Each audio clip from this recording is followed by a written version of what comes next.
Hi friends, welcome to Venis Treats Tamil. வாங்க இன்னைக்கு நம்ம கிச்சன்ல என்ன ரெசிபி செய்ய போறோம்னு பார்க்கலாம். அதுக்கு முன்னால நம்ம சேனலை ஃபர்ஸ்ட் டைம் பார்க்குறீங்கன்னா ப்ளீஸ் சப்ஸ்கிரைப் பண்ணிட்டு பாருங்க. அப்பதான் நம்மளுக்கு நெக்ஸ்ட் வீடியோஸ் கொடுக்கறதுக்கு ஒரு மோட்டிவேஷனா இருக்கும். இன்னைக்கு நம்ம கிச்சன்ல ஒரு டிஃப்ரெண்டான மீன் குழம்பு தான் பார்க்க போறோம். அரைச்சு வச்ச மீன் குழம்பு. மீன் குழம்பு செய்யறதுக்கு நான் ஃபர்ஸ்ட் புளியை ஊற வச்சுக்கிறேன். நல்லா வாஷ் பண்ணிட்டு தண்ணி விட்டு ஒரு ½ an hour ஊற வச்சுக்கிறேன். நீங்க மீன் குழம்பு செய்ய ஃபர்ஸ்டே பிளான் பண்ணிட்டீங்கன்னா பச்சை தண்ணியை விட்டு ஊற வச்சுக்கலாம், ஒன்றும் ப்ராப்ளம் இல்லை. இதே நீங்க சடனா பிளான் பண்றீங்க அப்படின்னா சுடு தண்ணி விட்டு ஊற வச்சுக்கோங்க. ஊர்ன புளியை கரைச்சு வடிகட்டி எடுத்து வச்சுக்கோங்க.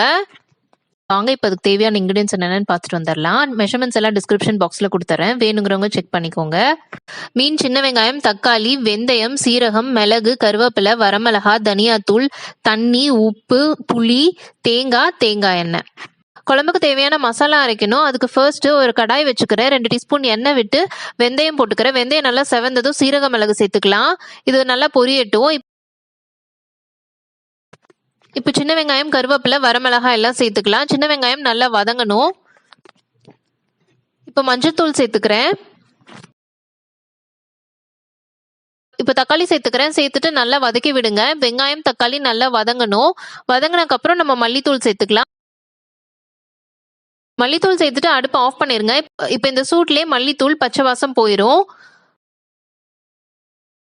வதக்கி வச்சிருந்த மசாலா நல்லா ஆறட்டும். ஆறுற கேப்ல நம்ம தேங்காய் பால் எடுத்துட்டு வந்துடலாம். மிக்சி ஜார்ல தேங்காய் பால் எடுக்கிறதுக்கு தேவையான தேங்காய் சேர்த்துக்கிறேன். கொஞ்சம் தண்ணி விட்டு பேஸ்ட் மாதிரி அரைச்சி எடுத்துட்டு வந்துடுறேன். தேங்காயில இருக்க எல்லா பாலும் ஒன்னாவே வடிகட்டி எடுத்துக்கலாம். நம்ம ஃபர்ஸ்ட் பால் செகண்ட் பால் தனித்தனியா எடுக்கணும்னு அவசியம் இல்லை. குழம்புக்கு தண்ணி சேர்க்கும் போது பார்த்து சேர்க்கணும், ஏன்னா நம்ம தேங்காய் பால் சேர்க்க போறோம். ரொம்ப தண்ணி சேர்த்துட்டோம் அப்படின்னா குழம்புக்கு திக்னஸ் கொடுக்காது. நம்ம வதக்கி வச்சிருந்த மசாலா நல்லா ஆறிடுச்சு. இதை நம்ம பேஸ்ட் மாதிரி அரைச்சி எடுத்துட்டு வந்துடலாம். மிக்சி ஜார்ல சேர்த்துக்கிற மசாலா எல்லாம் லைட்டா தண்ணி விட்டு பேஸ்ட் மாதிரி அரைச்சி எடுத்துக்கிறேன். நைஸா அரைக்கணும். மீன் குழம்புக்கு தேவையான ப்ரீ ப்ரிப்பரேஷன்லாம் நம்ம செஞ்சாச்சு. இப்போ வாங்க குழம்பு எப்படி செய்யறதுன்னு பார்க்கலாம்.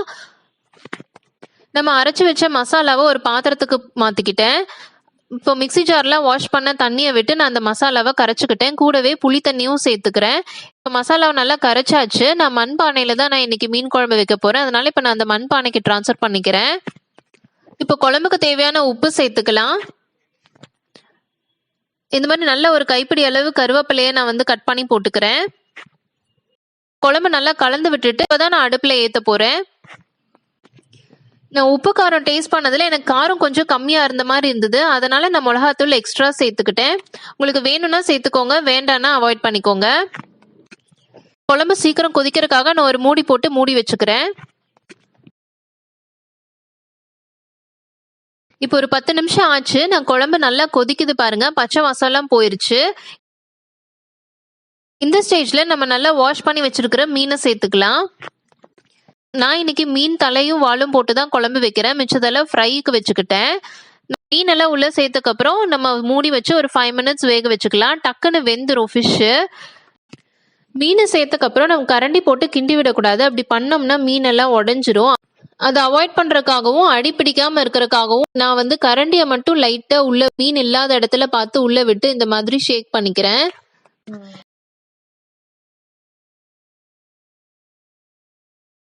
பாருங்க, இந்த மாதிரி தலையில இருந்து கண்ணு வெளியே வந்துருச்சு அப்படின்னா மீன் வெந்துருச்சுன்னு அர்த்தம். இப்ப நம்ம போட்ட மீனெல்லாம் சூப்பரா வெந்துருச்சு. தேங்காய் பால் சேர்த்துக்கலாம். தேங்காய் பால் சேர்த்துட்டு ரொம்ப கொதிக்கணும்னு அவசியம் இல்லை. லைட்டா நுரக்கட்டி வரும்போது நம்ம அடுப்பை ஆஃப் பண்ணிட்டு பச்சை கருவேப்பிலையும் ஒரு ஸ்பூன் தேங்காய் எண்ணெயும் சேர்த்துட்டு மூடி வச்சிட வேண்டியதுதான். அவ்வளவுதான், சூப்பரான அரைச்சு வச்ச மீன் குழம்பு நம்ம வீட்டு ஸ்டைல்ல ரெடி ஆயிடுச்சு. இந்த வீடியோ பிடிச்சிருந்தா லைக் பண்ணுங்க, ஷேர் பண்ணுங்க, சப்ஸ்கிரைப் பண்ணுங்க. நாளைக்கு வேறொரு இன்ட்ரெஸ்டிங்கான வீடியோட பார்க்குறேன். பாய்.